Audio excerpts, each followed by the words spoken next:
Hey, what's up, y'all? Dan back at you with another video.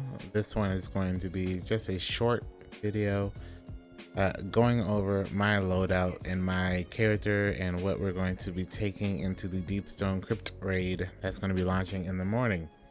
If you're interested about the raid, you can definitely stop by the stream at twitch.tv/epicdan22, where we'll be streaming our, or at least my POV of me and my clan's race for world's first and for that day one completion.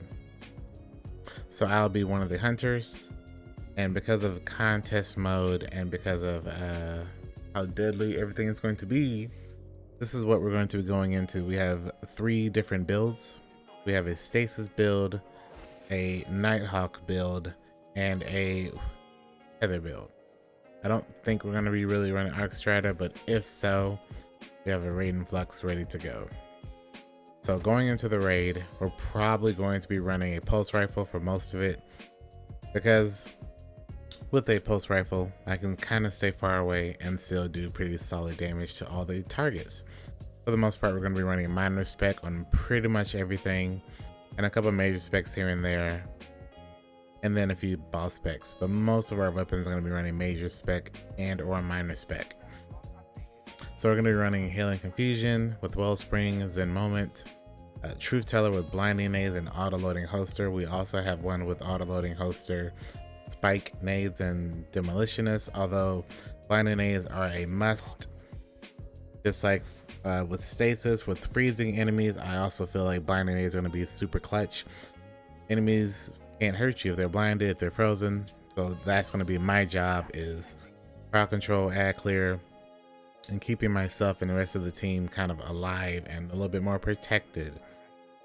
Going in, I haven't fully decided, but I think we're going to be running Thunderlord and Xenophage. Thunderlord is going to be really good for ad clear and just stunning everything and keeping them back. There's also Arc, so it'll be pretty solid for breaking Arc shields if this raid actually is fallen. Otherwise, I'm probably going to run Xenophage for an encounter with more majors or something, although I do think it'll also be a solid choice for boss DPS. So it's probably the main 2 things we're going to run are Xenophage and Thunderlord. And so very certain encounters, we're probably going to run Tractor Cannon to debuff enemies or the boss, or 7 Seraph. I don't plan on running a sword or a grenade launcher, but maybe a rocket launcher or possibly Anarchy. Depending on what we might see, these are probably the only things I'll be using in my heavy slot. For the special, we're going to be running Truth Teller and Martyr's Retribution for the most part. Martyr's Retribution is really good. It's also going to help us generate War Mind cells, which I will get to when we talk about the armor. Depending on the encounter, we'll run a Trench Barrel Ikelos Shotgun, also something to help generate War Mind cells. A Ikelos SMG also to generate War Mind cells. And with Disruption Break, in case we run Izanagi's with it, we can break shields, swap to Izanagi's, and do massive damage, or with a Horde, which is another choice, or Shotgun. Pretty much anything once we break the Arc shields or any shields, we'll get a 50% damage buffed with our primary weapon. So if we're going to run this, we're going to be running with a Horde, a Sniper, a Shotgun, Izanagi's, one of those options. Overflow, Rampage, Gnawing Hunger in case there's an encounter with a whole lot of enemies. We might run that, or Death Adder for Solar Shields, and same thing, Disruption Break. But more than likely, we're going to keep the Pulse on for the most part as our primary, and then Truth Teller and Martyr's Retribution depending on the encounter. One thing that we're probably going to run to is 7 Seraph Saw for auto-loading holster, breaking weak points, Vorpal weapon, and just dropping War Mind cells. If we do that, we'd run it with Ikelos or Gnawing Hunger, and then Izanagi's or Wither Horde.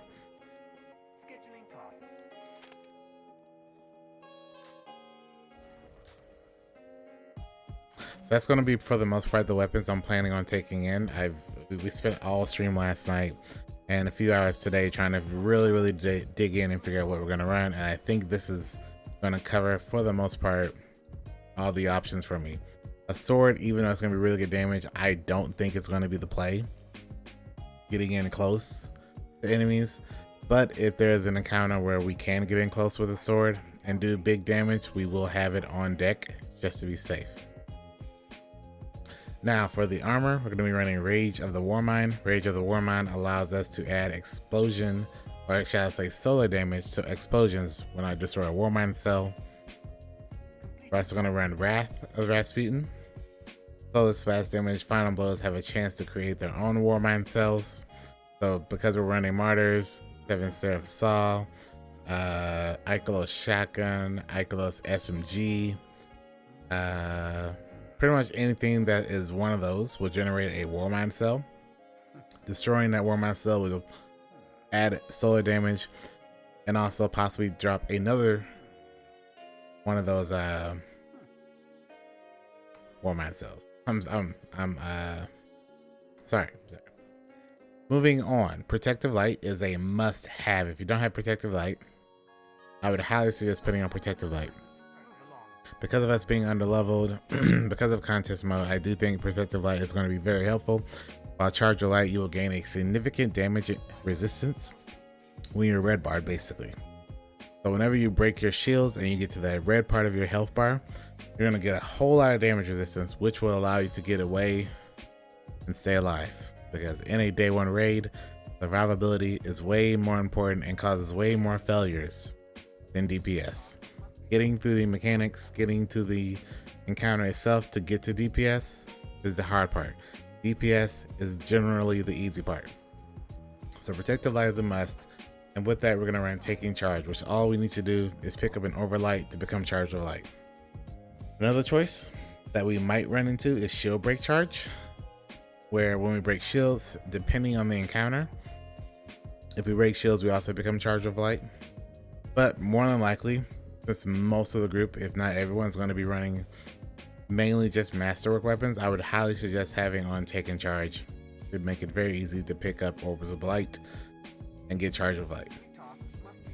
Global Reach is going to be what causes us to generate Warmind cells even easier. Anytime we get a couple kills with a Warmind cell, or shall I say with an Ikelos or a Seven Seraph weapon, it will drop a Warmind cell. And then we start the whole Wrath of Rasputin Rage of Warmind thing.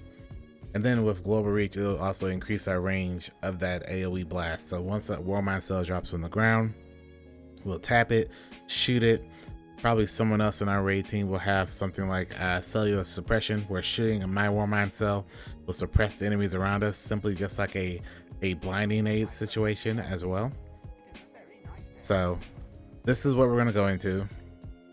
And then depending on encounters, we're going to switch it up. So for example, for a DPS scenario where I want to run Nighthawk, I'll probably just put on Protective Light here, a chest piece to keep that on. We'll put on High Energy Fire. We'll replace some Rage of the Warmind stuff because more than likely we won't be able to take advantage of that. And in exchange, we'll give our weapons a damage buff during DPS. For example, this is what I'm probably going to run for a DPS cycle. We'll run Nighthawk, Izanagi's, and then 2 Ikelos weapons to create Warmind cells still. And then just generate Warmind cells and get a Charge of Light buff and get Nighthawk. Alright, Izanagi would do more damage because of Charge of Light and High Energy Fire. And then Nighthawk would just be burst damage. Depending on ad clear, we might also run Wither Horde with that, which also works. And then Tether is the last thing we might run, where we would go back to, let's switch it up real quick. We'll go back to our main stuff because I don't want to really switch too many things. I just want to focus on prioritizing the raid. So I have a couple hot swap items, but most of it is going to just be switching our armor piece here and there. So for suppression of more enemies, we might just run Tether and then just run Warmind cells with Ikelos SMG and Seven Seraph, and then Wither Horde. Or we might run Escape Velocity with Truth Teller or Martyrs this way, and then just put on Xenophage, which will allow us to have 2 options for solar damage buffs. And I think that's it. As far as weapons that I'm going to run, as far as gear I'm going to run, as far as loadouts, I don't want to really try to be switching up my loadout too many times, and I don't want to be sitting here causing my team to like not be ready to go by trying to switch things up too often. This is pretty much the 1 or 2 armor pieces I'm going to switch up. Because of stasis and because of the fragments we're having on, which defeating frozen targets with weapons generates super energy, and then gaining a bonus damage to weapons after freezing a target, we're going to lose some strength, intellect, and discipline.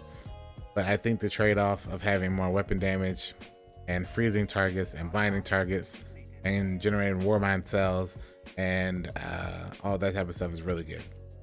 Now, a few wildcard armor pieces I have is I guess is how you say it, Pyretic Embrace. For casting Solar Super, restores you to full health and shields. So for example, if I'm about to die and I need to just pop a super to stay alive, popping super, although this would have to be on Nighthawk, or depending on the encounter, Blade Barrage, but more likely just Nighthawk, I'd be able to have full health and full shields off of casting my Nighthawk. What else? I mean, Raiden Flux is here just in case, but I don't think we're gonna run it, but it's here just in case, so I don't have to worry about pulling it from Destiny Item Manager. We also had an option with Warmind's Protection, which we might go back to that depending on what we're doing, where whenever a Warmind cell is on the ground, I take reduced damage from the enemies that are close to that Warmind cell. So they'll also be lit up in an orange like aura, which is also very nice. And also, depending on what we're doing, we might run cellular suppression. But more than likely, as long as one person on the fire team is running cellular suppression, it'll work for everybody. But more than likely, I'll run Warmind's Protection, depending on the encounter, or just keep my solar Warmind cell build going. So I think that's it. I mean, that's nothing else. I don't think we are gonna change it up anymore. We spent last night and today working on it. We're taking 3 warlocks in, 2 hunters, and a titan, and I also have a warlock ready to go in case you just need to switch it up. So again, if you have been curious what I'm running, this is what I'm running. If you want to come watch it live in the morning, feel free to stop by the channel at twitch.tv/epicdan22. And we hope to see you there.